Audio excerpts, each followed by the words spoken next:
Hello বন্ধুরা, ছোট্ট একটা ডিম আর সেই ডিমের তাপমাত্রায় ঠিক করে দিচ্ছে ভেতরে থাকা বাচ্চাটা ছেলে হবে নাকি মেয়ে।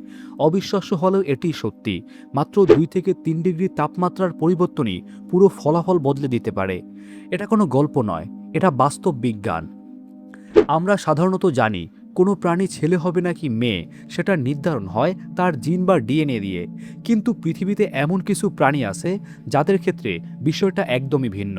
যেমন ক্রোকোডাইল অর্থাৎ কুমির। কুমিরের বাচ্চা ছেলে হবে না মেয়ে তা অনেক সময় নির্ভর করে ডিমের তাপমাত্রার উপর। আর বিজ্ঞানীরা এই প্রক্রিয়াটিকে বলেন টেম্পারেচার ডিপেন্ডেন্ট সেক্স ডিটারমিনেশন।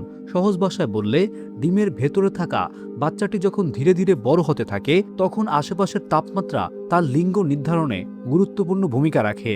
সাধারণভাবে দেখা যায় যদি ডিমের তাপমাত্রা কিছুটা কম থাকে তাহলে বেশি জন্ম নেয় মেয়ে বাচ্চা, আর যদি তাপমাত্রা একটু বেশি হয় তাহলে বেশি জন্ম নেয় ছেলে বাচ্চা। সবচেয়ে অবাক করা বিষয় হলো মাত্র 2 থেকে 3 ডিগ্রি তাপমাত্রার পরিবর্তনই পুরো ফলাফল বদলে দিতে পারে।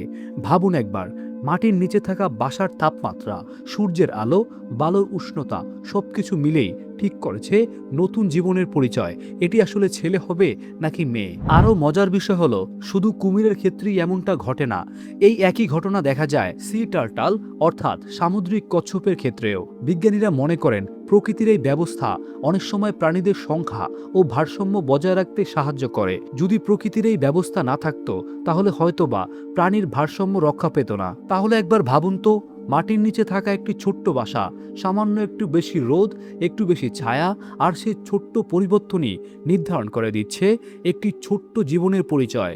প্রকৃতি সত্যিই কতটা বিস্ময়কর, তবে তার থেকেও বড় বিস্ময়কর যিনি এই প্রকৃতিকে সৃষ্টি করেছেন তিনি। তো বন্ধুরা, আপনি কি এই তথ্যটি এর আগে জানতেন? যদি না জেনে থাকেন তাহলে কমেন্টে অবশ্যই জানাবেন। আর এমনই আরও অবাক করা বিজ্ঞান ও প্রাকৃতিক রহস্য জানতে আমাদের চ্যানেলটি এখনই সাবস্ক্রাইব করুন। আর ফেসবুক থেকে দেখে থাকলে এখনই পেজটি ফলো করুন। ফিরে আসবো আরেকটি নতুন ইনফরমেশনাল ভিডিও নিয়ে। ততক্ষণ দেখতে থাকেন আমাদের স্ক্রিনে দেওয়া ভিডিওগুলো। ধন্যবাদ।